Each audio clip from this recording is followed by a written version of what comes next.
మనం ఇంట్లో లాఫింగ్ బుద్ధాన్ని పెట్టుకోవచ్చా? ఇది చాలామంది పెట్టుకోవచ్చని, చాలామంది పెట్టుకోకూడదని ఇలా రకరకాలుగా చెబుతూ ఉంటారు. లాఫింగ్ బుద్ధ అనేటటువంటిది ఒక సింబల్ ఆఫ్ లక్గా మనం చైనీస్ సాంప్రదాయం అన్నమాట. అలా పరిగణలో తీసుకుంటూ తరతరాలుగా వస్తుంది. కాబట్టి ఈ యొక్క లాఫింగ్ బుద్ధాని అందరూ కూడా ప్రతి షాపులో ఇంచుమించుగా పెట్టుకుంటారు, ప్రతి ఇంట్లో పెట్టుకుంటారు, చిన్న సైజు పెద్ద సైజు.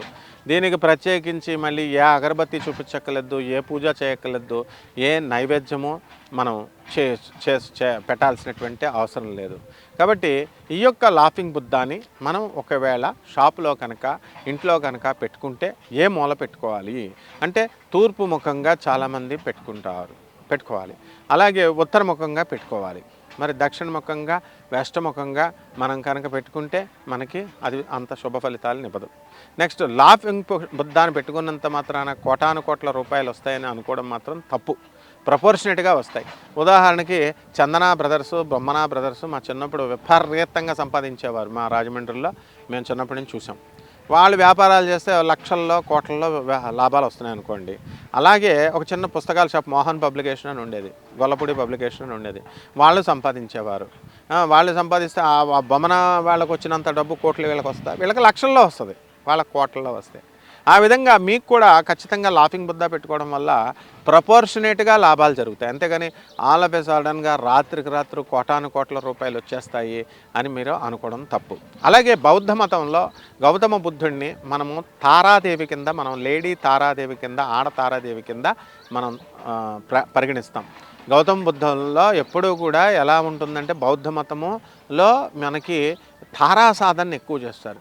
సాక్షాత్తు గౌతమ బుద్ధుడే మన బెజవాడ కనకదుర్గమ్మ తల్లి దేవస్థానానికి వచ్చి అమ్మ కృతయుగంలో నుంచి ఉన్నటువంటి ఆ బెజవాడ కనకదుర్గమ్మని ఆయన దర్శనం చేసుకుంటే ఇంద్రకీలాద్రి పైన ఆయనకి తారారూపంలో బెజవాడ కనకదుర్గమ్మ తల్లి దర్శనం ఇచ్చిందని మన పండితులు చెప్తున్నారు.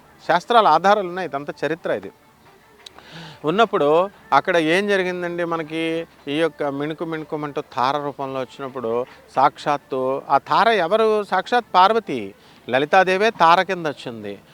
అందువలన ఆ యొక్క దర్శనం, అమ్మవారి దర్శనం అవ్వగానే చాలా సంతోషించారు.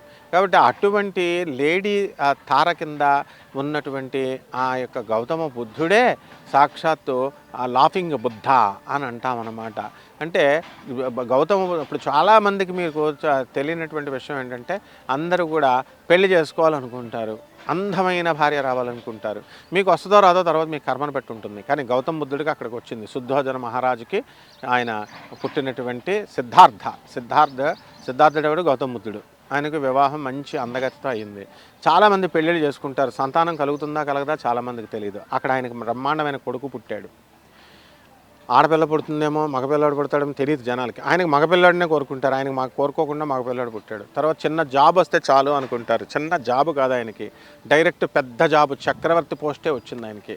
చక్రవర్తి పోస్ట్ వస్తే చక్కగా ఆయన అవన్నీ వదిలేసుకొని అబ్సల్యూట్ ట్రూత్ని, వాస్తవాన్ని, నిజాన్ని, ఈ సృష్టి రహస్యాన్ని నేను భేదించాలా, నిజమైనటువంటి యథార్థ జ్ఞానం నాకు తెలియాలా, బ్రహ్మజ్ఞానం నాకు తెలియాలా, సత్య దర్శనం చేయాలా అని చెప్పేసి ఆయన ఇవన్నీ త్యాగం చేసేసి ఆయన ఏం చేశాడండి, సాక్షాత్తు డైరెక్ట్ తపస్సు మొదలుపెట్టాడు. బౌద్ధగయలో మీకు అక్కడ సారనాథ్లో ఆయనకి దర్శనమైంది, బౌద్ధగయలో జ్ఞానోదయమైంది. తన శిష్యుల్ని బుద్ధం శరణం గచ్చామి, సంఘం శరణం గచ్చామి, ధర్మం శరణం గచ్చామి ఇది బోధిస్తూ ఆయన సాక్షాత్ పరమేశ్వరుడిగా ఎదిగిపోయాడు. ఆయనే లాఫింగ్ బుద్ధ. ఆయన్ని మీ యొక్క రూముల్లో పెట్టుకోవచ్చు, ఇళ్లల్లో ఎక్కడైనా పెట్టుకోవచ్చు, బెడ్రూమ్లో పెట్టుకోవచ్చు, ఎక్కడన్నా పెట్టుకోవచ్చు. ఆ విగ్రహాలను పెట్టుకోవడం వల్ల మీకు శుభమే తప్ప అశుభం అనేటటువంటిది ఏమీ లేదు. అలాగని ఎక్కువ రేట్లు పెట్టేసి ఖరీదైన రేట్లు పెట్టి చేయాల్సినటువంటి అవసరం లేదు. శుభమస్తు.